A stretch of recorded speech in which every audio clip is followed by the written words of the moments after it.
Hey everyone, welcome back to the channel. In today's video, I'll show you how to quickly and easily install NumPy on your Windows computer.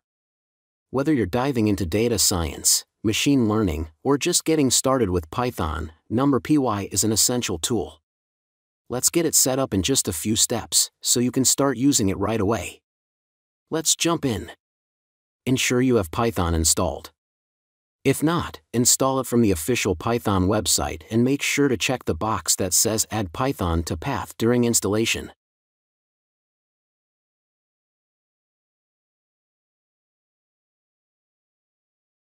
In the command prompt, type the following command to install NumPy. This will download and install the latest version of NumPy from the Python package index.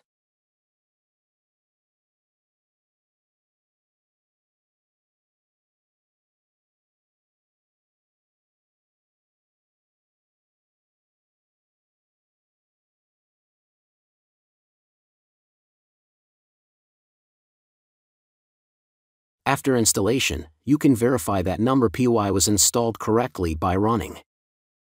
And that's it. NumPy is now installed and ready to use on your Windows PC. If this tutorial helped, be sure to like and subscribe for more quick tech guides. Thanks for watching.